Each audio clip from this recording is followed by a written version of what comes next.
Well, hello guys, and welcome back to the channel. It's been a minute. The last time I saw you, we were wrapping up our summer vacation, and I had the beach footage and the salmon and all that stuff. It was fun. But here we are now at the beginning of spring. Well, heck, still feels like summer here, or it has at least the last 10 days. Woof, 112 degrees. Woof, so hot. Anyway, it's cooled down, which is great, and started thinking to myself, I'm like, I have not done anywhere near enough barbecue yet this summer, and I have not shared enough barbecue, more importantly, on my channel. So I thought, what is more quintessential barbecue than smoked ribs, right? And I've got a recipe that is pretty tasty. I think you guys are going to enjoy it, and so that's what we're going to do. If I can, a little traffic noise, part of the experience. Um, but yeah, we're going to do that on the Traeger. It's going to turn out great. It's a long cook, which is fun. Gives you a whole day of barbecuing, so it should be great. Of course, the channel, a couple flies out here, huh? The channel star, my Luna, she's here. Y'all know her. She's happy to be back on. Yeah, you are. Yeah. And so, yeah. So, thank you as always, everybody, for coming back and checking out the channel. I'm glad that you came back. If you aren't already and like this type of content, please consider subscribing. And if always hit that thumbs up button and get those notifications. When I bring you all back, I will show you what we're going to work with. Hey, everybody, hope you're having a great weekend. Cheers. Oh, see you in a bit. Okay, as you can see, this is what we're working with today. We have got an entire slab of beautiful spare rib there. And what I'm going to do for you guys is I'm going to show you how we are going to break that down into what we would consider like a competition style rib. There's the rack of ribs, right? But then there's also the meat, which is on the breast side of the slab, and that's we're going to take that off. We're not going to throw that away. Pardon me. We're going to use that for different purposes. You can make some. It's great for like beans, or you can do that in a crock pot. Make some like shredded pork. Make the rib tips. You can actually even smoke those too. They're great little additions to the rack itself. Back there for our rub, as you can see, we're going to combine some ancho chili. We've got some chili powder, paprika, some ground cumin, garlic powder, of course, pepper and salt. And then back there, we got a little brown sugar. Of course, we like that sweetness with those ribs. That's going to be great. What we're going to do is we're going to put a binder on there, which is that yellow mustard there. We're going to combine those seasonings, give these ribs, pardon me, a great a rub, which is going to give them a nice crust. And so that's really important when you're smoking ribs. In the back, I always love saying in the back here, whenever I'm showing you guys around. In any event, these ribs are going to go down for about 185 degrees for about 5 or 6 hours. It's about 6 pounds of ribs. That's a little bit lower than a lot of people like to do with barbecue, but I think it works really well. Once that gets to about to get that temperature, I think it's about 180 or 160. I'll remind you guys when we're back at the barbecue. We're going to take those off. We're going to wrap those in foil. We've got a little bit of maple syrup back there. We're going to get a little bit more of that brown sugar down, a little bit of apple juice. We're going to wrap those really good in foil and then finish those off in that aluminum foil wrap until the temperature gets about 195, 200. We'll take those ribs out, get a little barbecue sauce on there, a little bit more time on the grill, and we are going to be left with a masterpiece. So when I bring you back, I will show you how we're going to break down these ribs, get that rub on there, and then we will be at that barbecue. Okay, so we are back. What we're going to do is we're going to trim up the spare ribs so we get a nice even rack. So the best way to do this is you want a straight line. So we're going to turn those ribs around and kind of line them up so they get straight along the back of that cutting board.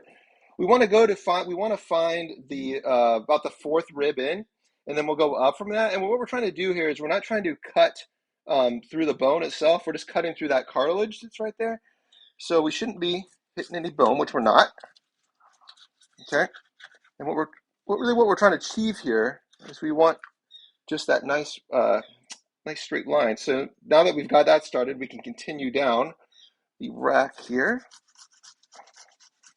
And like I said, you do not want to throw away these rib tips because there's a lot of really good rib meat on there, and there's a lot of different things we can do with that. But for the ribs themselves, we want a nice straight rack, and there's no reason to pay the extra money for the butcher to do it because it's just as easy for us to do it. And of course, we want to take off that little flap back there as well. So just follow it down. This is really easy to do. So, all right, we'll get that out of the way. We'll reserve that for later. Now we want a nice straight rack. So this little section at the end here, we can just take that off too. All right, and what we're left with is a nice straight rack of ribs. So the last thing we're going to do before we put that rub on there, you guys will see there's a little bit of this, there's a little thin, it's not cartilage, but it's a little thin membrane on the back of the ribs. And we really want that to get off before we put our rub in there. So we kind of want to just get underneath there. And what we'll do is we're going to pause real quick. I'm going to get a knife and I'll show you guys the best way to do that. So hang on, we'll be back in just 1 second. Back real quick, just wanted to show you guys, it's easier to do this with like a butter knife. So what you want to do is just work your way under that little membrane right there. And it could be a little bit tricky, but it'll normally come right up once you get it going. But it's really important because what's going to happen is if you get this up, you're going to get your spices and your rub adhering to your ribs a lot better. And so that's why we want to get that off of there. And of course, I got to say thank you to my cameraman, Elliot. He's here helping me out this morning. You like ribs, right, son? Yeah. All right, cool. So we'll get those going for him. Next step is we're going to get a little bit of this mustard. And of course, I'm going to wipe down this mustard after we use it. But what this mustard does is create a binder on the ribs. And so you're not going to taste that at all. It's going to actually just add flavor. But what it does is it allows that rub to adhere to the meat. So we're going to be pretty liberal with that. Put a lot of rub on there. We want to make sure that rub gets in everywhere. And of course, this rub is a combination of all those spices and brown sugar that I showed you guys in the last video. Like I said, we want to make sure that's a lot of rub on there. Okay. And some people like to do this overnight. I don't. I feel like that the salt and the rub can draw out a little bit too much moisture.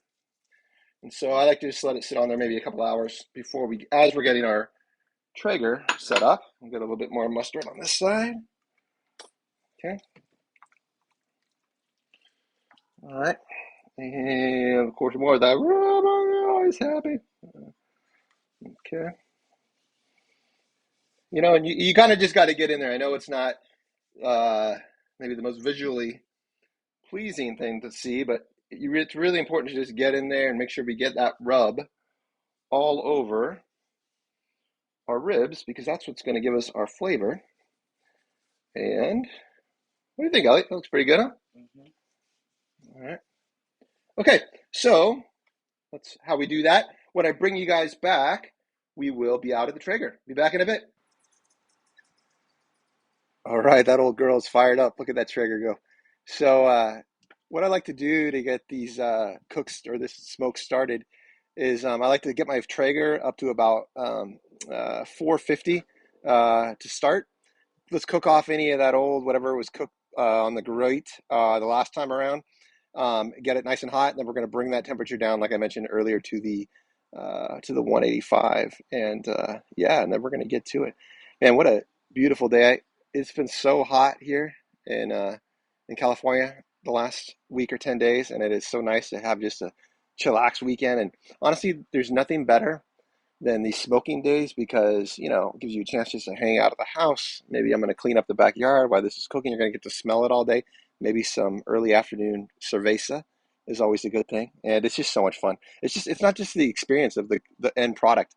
It's the whole process is just really, really cool. So I'm happy that I can share that with all of you. When I bring you guys back, we'll throw those ribs on that Traeger. Be back in a bit. And just like that, the magic has begun. So as you can see, we've got our ribs on there on the grill. We've got that temperature probe in there. We're at we're going to set this grill at about a 185 degrees. Like I said, we're looking for an internal temperature of those ribs of about 165, and then we're going to take those off of there and get some foil wrap. About every hour and a half, something like that, I'm going to come out here with some apple juice and just give these ribs a nice little spray of some juice, keep them nice and hydrated and keep that moisture up. And yeah, it should be great. So when I bring you guys back, probably 5 or 6 hours from now, we'll show you what these are looking like, and we'll get some foil on those, and we'll move on to the next step. Okay, everybody, have a great day.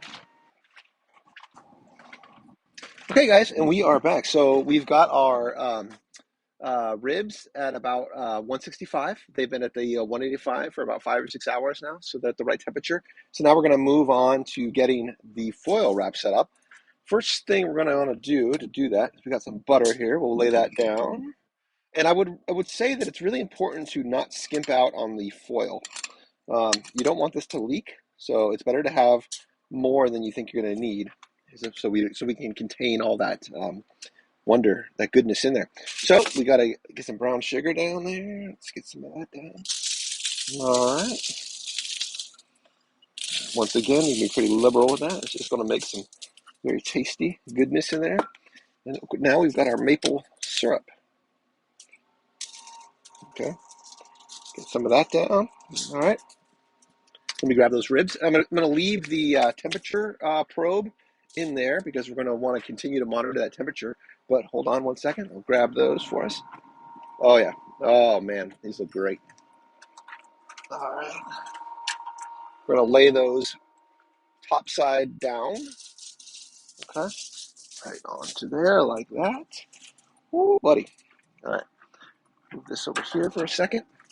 Let's get these guys starting to wrap up. I have some apple juice, too, that I'm going to add to this, but I want to kind of create the tent for the ribs before I get that apple juice down in there. And that's about a quarter to half cup of apple juice. I'm just going to get that down there like that. We want a nice tight wrap on there. We want that to be fully wrapped up. Okay. And then what we're going to do is we're going to raise the Traeger temperature to about 225. And we're going to try to get this, we're going to get this to an internal temperature of about 190, 195. And then we'll be close to wrapping it up. So when I bring you guys back, I will show you what we ended up with. All right.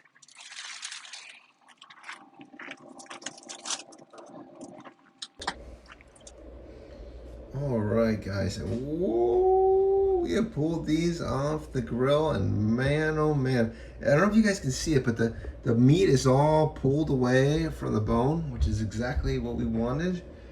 And the one thing I have to say is like barbecue is on its own time. So we thought this might take 5, 6, 7 hours, a couple hours after we put the foil on. It ended up taking maybe 12 hours longer than that. You can't rush it. So when you're doing barbecue, you have to just kind of roll with it the way it's going to be done when it's done. If you rush it, it's not going to be as good as it could possibly be. So what we're going to do now is we're gonna put a little barbecue sauce on this and get a little final grill on there, and it is going to be tasty.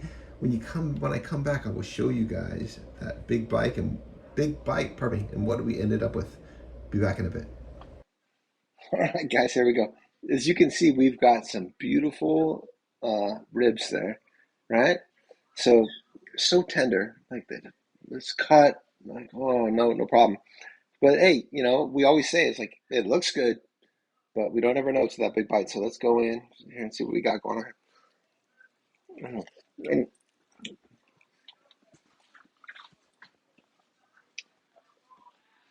oh man, we have got some. Look at that bar. Oh my God. Mm, mm, mm, mm. Sorry, guys. Probably don't look, the barbecue sauce. So, so tender. Just the meat just falls off the bone. It's beautiful. Um, so encourage you to do this, Hope you enjoyed this video, as always. If you're not and like this type of content, please consider subscribing. Hit that thumbs up button and get those notifications. Thanks again for joining me. Hope you guys can try these ribs one of these days. We'll catch you in the next one. Bye.